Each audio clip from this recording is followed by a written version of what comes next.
Hello friend, स्वागत है आप सभी का हमारे इस चैनल पर श्री राम स्टडी ग्रुप। तो चलिए आज फिर से लेकर आए हैं एनसीईआरटी के अगले चैप्टर को लेकर कक्षा 11 की चैप्टर 4। चैप्टर का नाम है तबला एवं पखावज वाद्यों की उत्पत्ति एवं विकास। तबला और पखावज वाद्य जो हैं उसकी उत्पत्ति एवं विकास के पिछले वीडियो में हम लोग ने पढ़ा था तबला और पखावज वाद्य पर बजने वाले ताल और वर्ण के बारे में। आज उसकी उत्पत्ति और विकास कैसे हुआ उसके बारे में जानेंगे। तो चलिए वीडियो की शुरुआत करते हैं। तो बात है उत्तर भारतीय संगीत के सर्वाधिक लोकप्रिय अवनद्य वाद्य में तबला एवं पखावज का विशिष्ट स्थान है। आप लोग जानते होंगे तबला और पखावज एक अवनद्य वाद्य है। तो उत्तर भारतीय संगीत में तबला और पखावज का विशिष्ट स्थान है, महत्वपूर्ण स्थान है। इन दोनों ही वाद्यों की उत्पत्ति पर विचार करने से हमें यह ज्ञात होता है कि तबला एवं पखावज ये संज्ञाएं बहुत प्राचीन नहीं कही जा सकती। तो क्या ये वाद्य आधुनिक काल में निर्मित हुए हैं? यह प्रश्न उठना स्वाभाविक है कि बहुत प्राचीन नहीं कहा जा सकती है, तो क्या ये आधुनिक काल में निर्मित हुए हैं? प्रथमतः हम तबला वाद्य की चर्चा करते हैं। तो चलिए सबसे पहले हम तबला के बारे में जानकारी करेंगे। तो तबला शब्द अरबी भाषा की तबल संज्ञा से आया है, जिसका अर्थ सामान्यतः सपाट सतह होता है। अरब में प्रचलित तबल, शामी और अन्य अवनद्य वाद्य लगभग नगाड़ों की तरह थे। इन वाद्यों में तबल का अर्थ सपाट सतह से ही है। जब जोड़ी वाद्य तबला 18वीं शताब्दी के लगभग शास्त्रीय संगीत में लोकप्रिय हुआ, तो इसके दोनों हिस्सों को मिलाकर तबला वाद्य की संज्ञा प्रदान की गई। जैसा कि हमें विदित है, यह वाद्य दो वाद्यों का सम्मिलित स्वरूप है, जिनमें से एक को तो तबला या दाहिना तथा दूसरे को डग्गा या बायां कहा जाता है। तो तबला शब्द मूल रूप से तबल शब्द से आया है, जो एक अरबी भाषा है, जिसका समानता अर्थ होता है सपाट सतह, फ्लैट सरफेस, जो तबल शब्द का अर्थ होता है हिंदी में। जो तबल एक अरबी भाषा है, उसी शब्द से तबला शब्द की उत्पत्ति हुई है। अरब में यह प्रचलित था, और जैसा कि जानते हैं कि तबला जोड़ी में रहता है। 18वीं शताब्दी के लगभग शास्त्रीय संगीत में ये तबला लोकप्रिय हुआ था। इसके दोनों हिस्से को मिलाकर अरबी भाषा में तबल कहा जाता था, और उत्तर भारतीय संगीत में इसे तबला वाद्य नाम दिया गया है। तो जब जानते हैं कि दाहिना को तबला कहते हैं और दूसरे को डग्गा या बायां कहते हैं। तो चलिए अब तबला वाद्य के आविष्कार के बारे में जानते हैं। तो तबला वाद्य के आविष्कार से संबंधित कई मतांतर विद्वानों में आरंभ से ही प्रचलित रहे हैं। तबला वाद्य के आविष्कार के संबंध में यह एक मत बहुत समय तक प्रचलित रहा कि पखावज को बीच से काटकर तबला वाद्य का निर्माण किया गया। आरंभ में बहुत ही एक प्रचलित रहा, अफवाह की तरह के मान लीजिए कि तबला का जो निर्माण हुआ है वो पखावज को बीच से काट दिया गया है, और एक को तबला कहा गया और एक को बाया डग्गा का, इसी को तबला है। कालांतर में इस मत का खंडन करते हुए जैसे जैसे समय आगे बढ़ता गया, विद्वानों ने इस मत को खंडन किया और यह तर्क दिया गया कि पखावज को बीच से काट देने पर उसका प्रत्येक भाग नीचे से विदेशी वाद्य बोंगो की तरह खुला रहेगा। एक विदेशी वाद्य है, वेस्टर्न म्यूजिक में यूज होता है बोंगो, जिसका दोनों नीचे की भाग खुला रहता है। तो तबला को पखावज को बीच से काट देने से उसके नीचे की भाग खुला रहेगा, जबकि तबले के दोनों भाग नीचे से बंद रहते हैं। अतः यह मत तबला वाद्य के आविष्कार के संबंध में स्वीकार नहीं किया जा सकता। तो समय जैसे जैसे आगे बढ़ता गया, पखावज को काट कर तबला बनाने का जो मत दे रहे थे लोग, उसको खंडन किया गया, इसको स्वीकार नहीं किया गया। फिर कुछ विद्वान ने ऐसा माना कि भारत में पौराणिक काल में दो भिन्न भिन्न ध्वनि वाले नगाड़ों से वादन होता था, जिन्हें सांब कहते थे। इनमें से एक को नर और दूसरे को मादा बताया गया। संभव है कि तबले की जोड़ी की उत्पत्ति का आधार यही वाद्य रहा होगा। लोगों ने कहा कि पौराणिक काल में भारत में दो वाद्य ध्वनि उत्पन्न करने के लिए दो नगाड़ों का वादन होता था, जिसे शाम भी कहते थे। उसी से धीरे धीरे तबला की उत्पत्ति का आधार माना है। आगे बात करें तो एक और मत है, वो मत है कि अलाउद्दीन खिलजी के दरबारी कवि और हजरत निजामुद्दीन औलिया के शिष्य हजरत अमीर खुसरो को तबला वाद्य का आविष्कारक माना जाता है। हजरत अमीर खुसरो जो हजरत निजामुद्दीन औलिया के शिष्य थे और अलाउद्दीन खिलजी के दरबारी कवि थे हजरत अमीर खुसरो, उनको तबला का आविष्कारक माना जाता है। लेकिन स्वयं अमीर खुसरो ने अपनी किसी पुस्तक में इस बात का उल्लेख नहीं किया। अमीर खुसरो ने जितने भी पुस्तक अपने लिखे हैं उसमें किसी में ये बात का उल्लेखित नहीं किया कि हमने तबला का आविष्कार किया है, लेकिन कुछ मत है कि उन्होंने किया है, कि उन्होंने किसी बात का निर्माण किया। इस आधार पर 13वीं शताब्दी के अमीर खुसरो को तबला वाद्य का आविष्कारक नहीं माना जा सकता। मुगल बादशाह मोहम्मद शाह रंगीले के दरबार में सदारंग और अदारंग नामक दो प्रसिद्ध गायक हुए, जिन्होंने ख्याल गायन शैली का प्रचार किया। ख्याल गायन शैली के आविर्भाव से पहले ध्रुपद धमार गायन शैली प्रचलित थी, जिसके साथ पखावज की संगति होती थी। मुगल बादशाह मोहम्मद शाह रंगीले के दरबार में दो प्रसिद्ध गायक हुए, सदारंग और अदारंग, जिन्होंने ख्याल शैली का प्रचार किया। ध्रुपद धमार गायन शैली भी प्रचलित थी, जिसके साथ पखावज की संगति होती थी। उस समय मोहम्मद शाह रंगीले के शासनकाल में पखावज की संगति होती थी, तो पखावज वाद्य का जोरदार और गंभीर नाद ख्याल की संगति के अनुकूल नहीं समझा गया। पखावज से जो जोरदार और गंभीर ध्वनि उत्पन्न होती थी उसको ख्याल की संगति के लिए सही नहीं समझा गया कि इसमें ज़्यादा तेज ध्वनि की, गंभीर ध्वनि की ज़रूरत नहीं है। तो आचार्य कैलाश चंद्र देव बृहस्पति ने अपनी पुस्तक मुसलमान और भारतीय संगीत में स्पष्ट किया है कि प्रसिद्ध गायक सदारंग और अदारंग के अन्य भाई, जिनका नाम खुसरो खां था, ने तबला सदृश वाद्य को शास्त्रीय संगीत में प्रचलित किया। तो कैलाश चंद्र बृहस्पति ने अपनी पुस्तक मुसलमान और भारतीय संगीत में यह स्पष्ट किया कि जो मोहम्मद शाह रंगीले के दरबार में प्रसिद्ध गायक थे सदारंग और अदारंग, उनके एक बड़े भाई थे जिनका नाम था खुसरो खां, उन्होंने तबला सदृश वाद्यों को शास्त्रीय संगीत में प्रचलित किया है। डॉक्टर लाल मणि मिश्र ने अपने शोध प्रबंध भारतीय संगीत वाद्य में स्पष्ट किया कि वास्तव में तबला सदृश वाद्य समाज में बहुत पहले से प्रचार में था, जो हुड़ुक्का के एक भेद के रूप में प्रचलित था। जयपुर राजस्थान के शासक सवाई प्रताप सिंह देवकृत राधा गोविंद संगीत सार में इसका वर्णन मिलता है। डॉक्टर योगमाया शुक्ल और डॉक्टर अम्बान मिस्त्री ने अपने अपने शोध प्रबंधों में भी तबला सदृश वाद्यों का प्रचलन बहुत पहले से भारतीय संगीत में प्रचलित होने का प्रमाण दिए हैं। डॉक्टर आबा ने मिस्त्री की पुस्तक पखावज और तबला के घराने एवं परंपराएं के अनुसार महाराष्ट्र में भांजा गुफा, जो संभवतः 2री शताब्दी ईसा पूर्व में बनाई गई है, में एक स्त्री की मूर्ति उकेरी गई है, जो तबला डग्गा सदृश जोड़ी वाद्य को अपनी कमर से बांधकर बजा रही है। इन सभी विद्वानों के विचारों के आधार पर यह स्पष्ट रूप से कहा जा सकता है कि तबला सदृश जोड़ी वाद्य दिल्ली पर मुस्लिम शासकों के गद्दीनशीन होते के बहुत पहले से भारतीय संगीत में अपनी प्रमुख भूमिका निभाता रहा।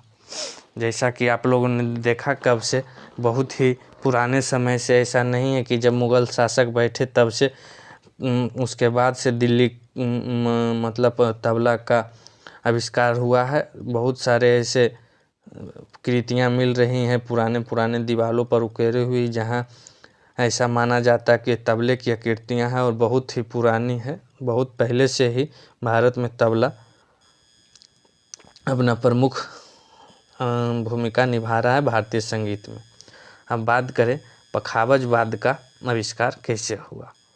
तो मृदंग या पखावज भारतीय संगीत का एक प्रमुख अवनद वाद्य है। जैसा कि जानते हैं पखावज भी एक अवनद वाद्य है, तबला भी एक अवनद वाद्य है। मृदंग पखावज जैसा ही होता है, उसे वह भी एक अवनद वाद्य है जिसकी उत्पत्ति के संबंध में अनेक किंवदंतियाँ प्रचलित है। किंतु ऐतिहासिक दृष्टि से देखा जाए तो भरत मुनि के नाट्यशास्त्र में सर्वप्रथम मृदंग का वर्णन त्रिपुष्कर वाद्य के रूप में मिलता है। भरत मुनि के नाट्यशास्त्र पुस्तक में सर्वप्रथम मृदंग का वर्णन त्रिपुष्कर वाद्य के रूप में मिलता है। मतलब मृदंग को त्रिपुष्कर वाद्य भी कहते हैं। इसका वर्णन भरत मुनि के नाट्यशास्त्र में मिलता है। वैदिक साहित्य में दुदुम्भी, भुदुम्भी जैसे अवनद वाद्यों का तो उल्लेख मिलता है, किंतु यह भी मृदंग शब्द का उल्लेख नहीं है। अवनद वाद्यों का उल्लेख तो मिलता है वैदिक काल में, किंतु मृदंग शब्द का उल्लेख कहीं नहीं मिलता। इससे प्रतीक होता है कि वैदिक काल में मृदंग का आविष्कार नहीं हुआ होगा, जबकि रामायण और महाभारत काल में वीणा और मृदंग का प्रचार था। वैदिक काल में मृदंग का उल्लेख कहीं नहीं मिलता है, लेकिन रामायण और महाभारत काल में वीणा और मृदंग का प्रचार था, उसका उल्लेख मिलता है।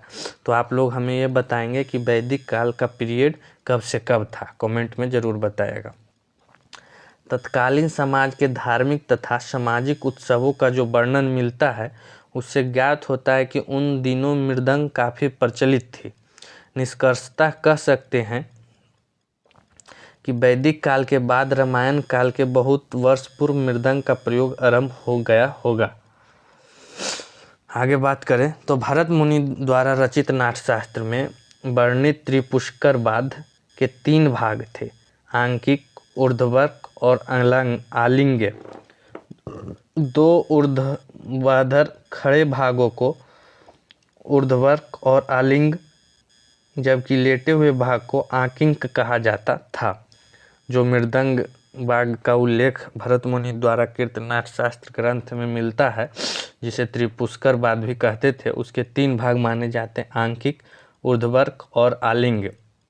तो 2 ऊर्ध्वाधर खड़े भागों को ऊर्ध्ववर्क और आलिंग कहा गया, और जबकि जो लेटे हुए भाग है उसे आंकिक कहा जाता था। जो अंक अर्थात गोद में रखकर बजाया जाता।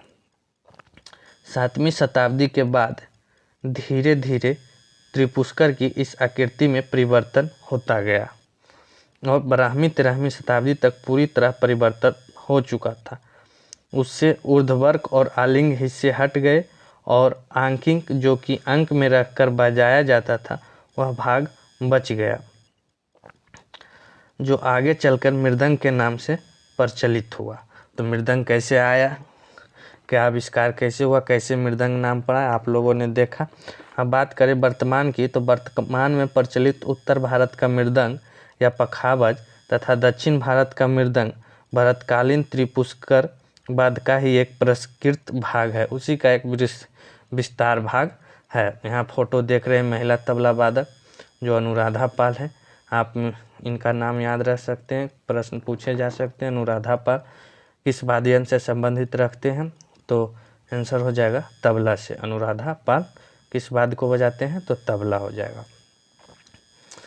ऐसा अनुमान है कि भारत से लेकर सारंगदेव के समय तक जो जाति और प्रबंध गायन किसी न किसी रूप में प्रचलित थे, उसमें मृदंग के ही विभिन्न रूपों का प्रयोग होता था। मध्यकालीन ध्रुपद गायन शैली में मृदंग का ही प्रयोग संगति के लिए किया जाता था, लेकिन मृदंग के स्थान पर पखावज शब्द का प्रयोग मध्य युग से आरंभ हुआ। अनुमान किया जाता है कि मध्य युग में ध्रुपद धमार गायकी की संगति के लिए भारतकालीन मृदंग की आकृति एवं नाद में कुछ परिवर्तन हुआ होगा, जिसके फलस्वरूप वह पखावज कहलाने लगा। यह परिवर्तन ध्रुपद धमार गायकी के अनुरूप संगत की क्रियात्मक दृष्टि को लक्ष्य में रखकर गंभीर नाद एवं रस की उत्पत्ति हेतु हुआ होगा। अधिकांश विद्वान मानते हैं कि पखावज भरतकालीन मृदंग का ही परिष्कृत रूप है। भाषा की दृष्टि से मृदंग शास्त्रीय शब्द है और पखावज लोक व्यवहार में प्रयुक्त शब्द है। आगे बात करें तो कुछ विद्वान मानते हैं कि पखावज शब्द पक्ष वाद से बना है। यहाँ पर पक्ष का तात्पर्य भुजाओं से है। ऐसा माना जाता है कि दोनों भुजाओं के माध्यम से जिस वाद्य के दोनों मुखों पर बजाया जाता है पक्षवाद कहलाता होगा। कालांतर में बोलचाल की भाषा में पक्ष का पख और वाद का वाज हो गया होगा। इस प्रकार पखावज प्रचार में आया होगा। गुजरात, महाराष्ट्र और बंगाल में आज भी इसे पखावज ही कहते हैं। तो आप लोगों ने देखा तबला और मृदंग पखावज का आविष्कार किस तरह हुआ, लोगों ने क्या क्या माना, उसके मत के बारे में जाना, कैसे इसका आविष्कार हुआ, कहाँ कहाँ ये प्रचलित है उसको देखा। अब बात आगे करें तो आंकिक के नाम पर पछावज और उसके बाद पखावज के रूप में प्रचलित हुआ। आंकिक मतलब मृदंग को जो गोद में रखकर बजाया जाने वाला भाग होता था वो आंकिक कहलाता था, तो उसी का नाम पछावज और उसके बाद पखावज के रूप में प्रचलित हुआ। वर्तमान में हुए शोध कार्यों से स्पष्ट है कि भरत मुनि के नाट्यशास्त्र में वर्णित त्रिपुष्कर बाद ऊर्ध्ववर्ग और आलिंग भाग से वर्तमान के तबला जोड़ी का तथा आंकिक से उत्तर भारतीय बाघ मृदंग या पखावज तथा दक्षिण भारतीय बाध मृदंगम का विकास हुआ है। 2000 वर्षों में आवश्यकता अनुसार इन दोनों वाद्यों में अनेक परिवर्तन हुए। भरत काल में इन वाद्यों का खोल मिट्टी से बनाए जाने का उल्लेख है। बाद में यह लकड़ी से निर्मित किए जाने लगे। अब आलिंग जो वर्तमान डग्गा है का शरीर पीतल, तांबा अथवा मिट्टी से भी बनाया जाने लगा है। तो देखें कि यहाँ तक हम लोगों ने देखा कि किस तरह तबला का आविष्कार हुआ, पखावज का आविष्कार हुआ, मृदंग हुआ, क्या क्या नाम कहा जाता थे, क्या मूल शब्द थे, कहाँ के भाषा थे, उसका अर्थ क्या होता है। यहाँ देखिए ऊर्ध्ववर्त आलिंग एकमुखी और ऊर्ध्ववर्त एकमुखी आकृति, ये सब आकृति दिया हुआ है। तो आगे बात करें तो आगे है कि पंजाब प्रांत में तबले के बाएं को धामा कहते। पंजाब का जो प्रांत था वहाँ तबले के बाएं को धामा कहते हैं, जिसे आज भी आटा लगाने की परंपरा देखी जा सकती है। इससे यह सिद्ध होता है कि तबला और पखावज, जिसको पछावज भी कहा जाता था, सादृश्यवाद भारत में पहले से प्रचलित रहे हैं और परिवर्तनों के साथ आज भी यह न केवल प्रचलित है अत्यंत लोकप्रिय भी है। अब मनुष्य का अभिनव चिंतन क्या है ये थोड़ा देख लेते हैं। तो भरतकालीन मृदंग को इच्छित स्वरों से में मिलाने के लिए मिट्टी का लेपन प्रावधान किया गया था।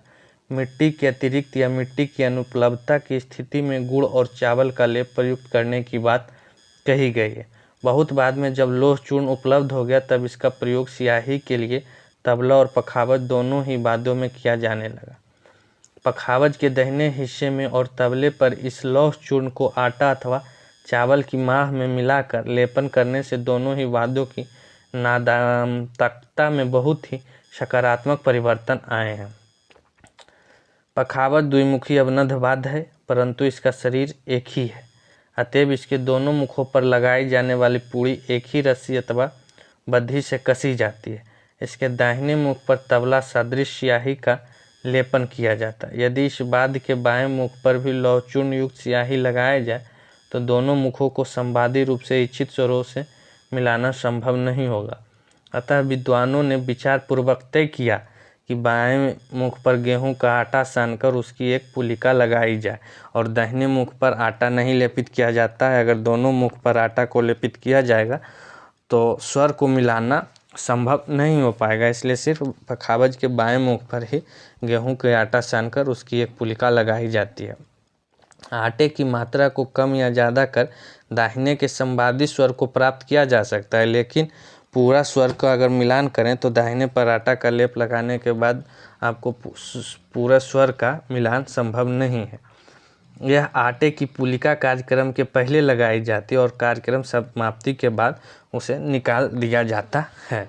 तो ये रहा पखावज और तबला के वाद्य का आविष्कार कैसे हुआ, कब हुआ, किन किन ग्रंथों में इसका उल्लेख है, कहाँ से ये उत्पत्ति हुई, ये सब के बारे में हम लोगों ने विस्तार से जाना।